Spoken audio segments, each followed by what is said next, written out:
Good afternoon, everyone. Welcome back to Commodities Update video. And today we'll be looking at technical analysis on natural gas, UNG, USO, dollar, gold, and silver. So we'll be looking at their support and resistance levels, as well as the most likely scenario where price will be heading into later this week.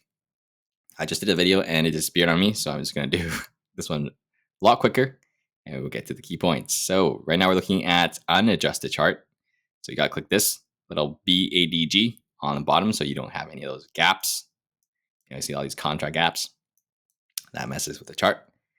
Both charts are valid, but I like to look at the unadjusted one a lot more. So let's get into it.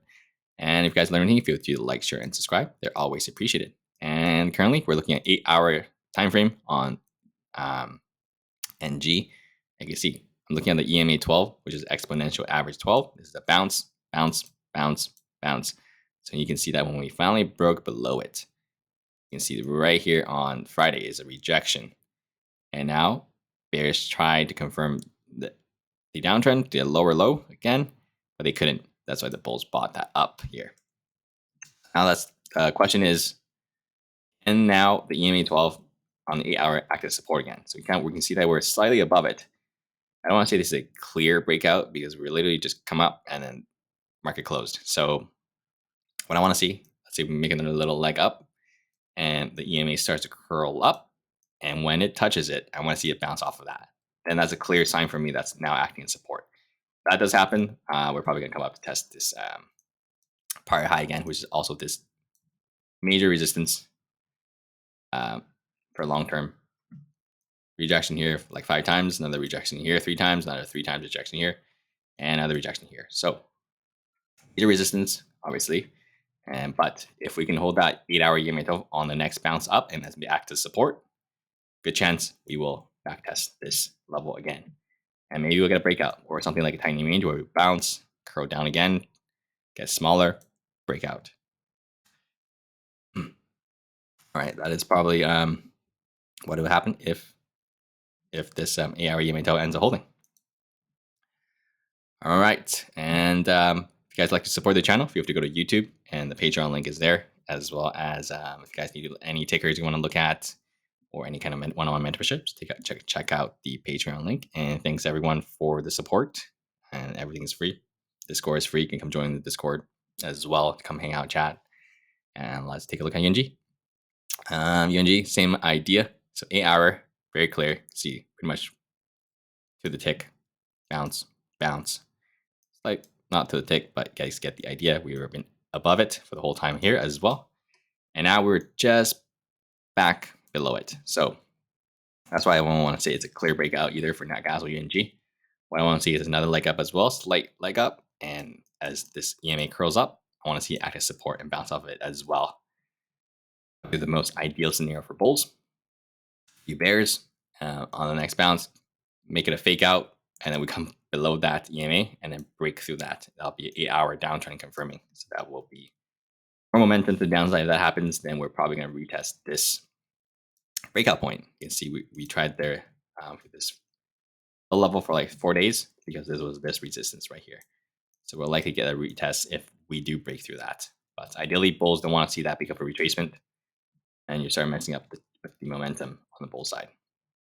But as NatGas, we all know its characteristics like to swing both sides to its maximum. So we'll see if maybe this time will be different, but who knows? Bulls can show up, then they will be different.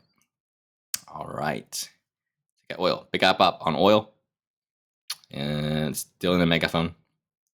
Been looking at this megaphone forever. Megaphone just in widening range of things. And if we get another candle up, we will hit the megaphone top. And I want to see bulls confirm a daily uptrend. Look how much room they have now. There's much room. So even if we get a big pullback, they still have a ton of room to shape up that uptrend. And if they do, I'm looking back up this structure, which is 78.7 in this $80 range. If they can't shape up that daily uptrend, then that's a huge red flag because that means they have retraced pretty much 100% of that move all the way back down to the bottom of the megaphone, which is, well, I would say less likely happen, but given context of everything, anything's possible, but we'll take it one at a time. If it's a shallow pullback and bulls start showing up, holds this level, then it's probably not as likely. If we get a gap down, then sure. But at this moment, that's a less probable scenario. But that we're gonna retrace all of it. But who knows? We did it pretty much right here. Right, this was a big bounce, and we went back all the way. So it's possible. Just that this one's a little bit bigger. All right, let's look at dollar. Dollar has a little bit of bounce here today, lower wick. Would it even test this low? Doesn't mean it's game over for bears because it's still in daily downtrend and the pivot is still here. What the bulls need to do is break above this pivot to confirm a daily uptrend. Then that means we will probably likely test this level if that daily uptrend confirms. We will likely bounce towards here and to this 105.63 level. But if it's just a little bounce here, then we just kind of roll over tomorrow. Then we'll likely test 104.17. Gold still bear flagging here, and let's see, yeah, below 0.382, so that yellow box is a bear flag, and still really weak. You can see we barely got over the EMAs, and it's just kind of bear flagging. Likely chop around here a little bit, and we'll see which way it wants to break. If it breaks below this low, that's a confirmed bear flag. If you break above, that's a bear flag gets negated. If it's negated, there's a good chance that we may form that head and shoulders here. Let's see if shallow bounce and it heads over. It's a bearish pattern, but we'll see if it ends up forming that right shoulder. Although silver is extra strong, no signs of red flag at this given moment. Bounce pretty much all of its retracement. So if silver continues to be strong, gold likely won't drop like a rock. We need both of them to all drop like a rock. So if silver, gold can just kind of grind, while if silver continues to break out. So make sure to watch the correlations there. So yeah, silver pretty much closed the high of its day, so no signs of red flag. And if we break above this high, 53 high, we're likely gonna come up to this 34.1, which is the high of this structure from a while back. This is the only structure that we're dealing with right now. So if it breaks the recent high, we're probably gonna come down to this, up to this range. But two scenarios here. If that happens, first one is it breaks to the high and we come up to 34. And the next one is we pretty much reject right away tomorrow.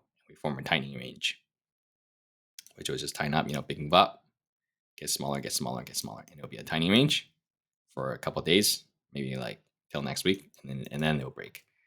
We'll see tomorrow. Tomorrow's actually quite key. Yeah. So if it rejects tomorrow right away, then that tiny range becomes more profitable.